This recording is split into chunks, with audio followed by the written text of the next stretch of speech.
Welcome to Alisha stories Bengali.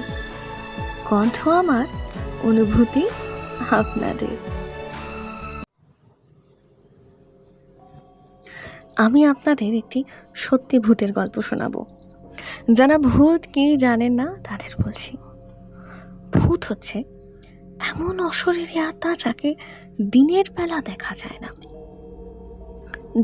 না রাতের বেলায়ও, তবে মাঝে মাঝে রাতের বেলা অনুভব করা যায়, আর কখনো কখনো দিনের বেলায়ও।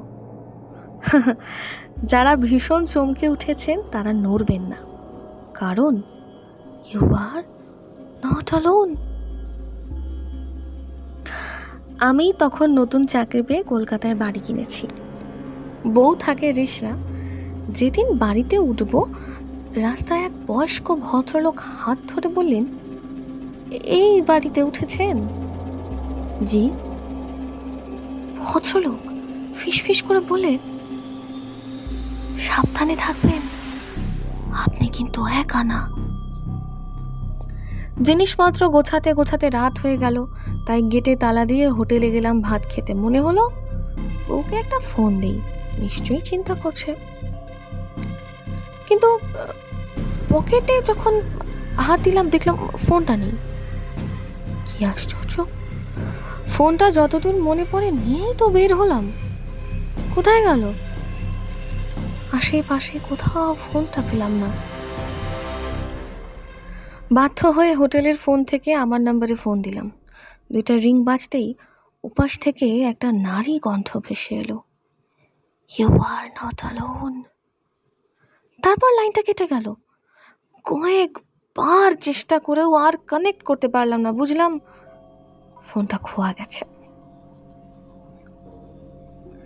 মন খারাপ করে বাড়িতে ফিরলাম। বউকে যে জানাবো ঠিকঠাক পৌঁছেছি, তাও হলো না। নিশ্চয়ই খুব দুশ্চিন্তা করবে। ভাবতে ভাবতে ঘরে ঢুকেই চমকে গেলাম, টেবিলের উপরে ফোনটা পড়ে আছে। ভয়ে ভয়ে রান্নাঘর, টয়লেট, বারান্দা, স্টোর আর শেষ পর্যন্ত বিছানার নিচেও খুঁজে ফেললাম।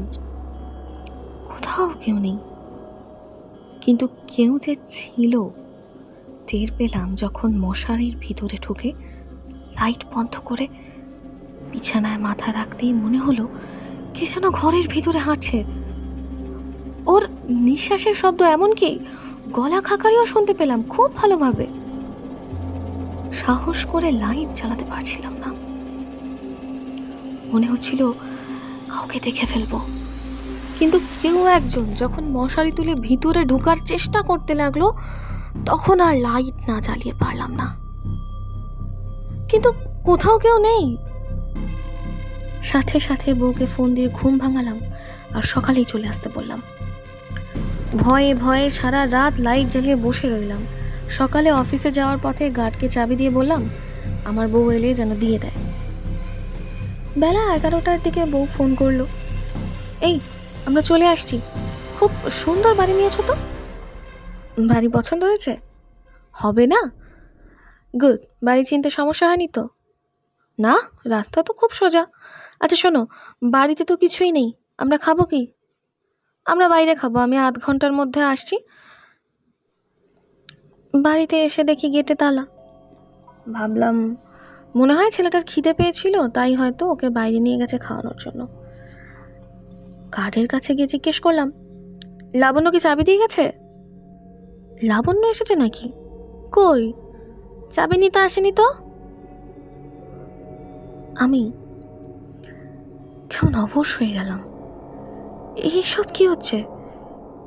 পকেট থেকে ফোন বের করে বউকে ফোন করলাম। হ্যালো, তুমি কোথায়? আমি তো এখনো রিসরা, সকালের বাসে টিকিট পাইনি, মোবাইলেও টাকা নেই যে তোমাকে জানাবো। এখন বাস স্ট্যান্ডে যাচ্ছি, দুপুরের বাসে আসবো। আচ্ছা আচ্ছা, হাওড়ায় পৌঁছে ফোন করো। ঠাস করে ফোনটা রেখে দিলাম। সব কিছু যেন কেমন আবোল তাবোল লাগছিল। গার্ড জিজ্ঞেস করলো আমাকে এমন লাগছে কেন। কিছু হয়নি বলে মাথালের মতো টলতে টলতে অফিসে চলে গেলাম। কাজে মন দিতে পারছিলাম না, গা গুলাচ্ছিল, একটু জ্বর জ্বরও লাগছিল। বউকে নিয়ে যখন সন্ধ্যায় বাড়ি ফিরলাম তখন বউ হাত মুখ ধুয়ে রান্নায় লেগে গেল, আর আমি ছেলের সাথে খেলায় মেতে উঠলাম। রান্না হতে বেশি সময় লাগলো না। আমার বউ মফস্বলের মেয়ে, রান্নাটা বেশ ভালোই জানে। তাড়াতাড়ি খাওয়া দাওয়া করে শুয়ে পড়লাম। ওরা বেশ টায়ার্ড ছিল, আমার উপর দিয়েও কম ধকল যায়নি। শুতেই সাথে সাথে ঘুমিয়ে পড়লাম। কতক্ষণ ঘুমিয়েছি জানি না। হঠাৎ ভীষণ ঠান্ডা একটা হাত গায়ের উপর পড়তেই ঘুম ভেঙে গেল। তাকিয়ে দেখি দুটো জল জল চোখ আমার দিকে তাকিয়ে হাসছে। ওর নিঃশ্বাস আমার গায়ের উপর পড়ছিল। চিৎকার করে লাইট জ্বালালাম। বিছানা একদম ফাঁকা, কোথাও কেউ নেই।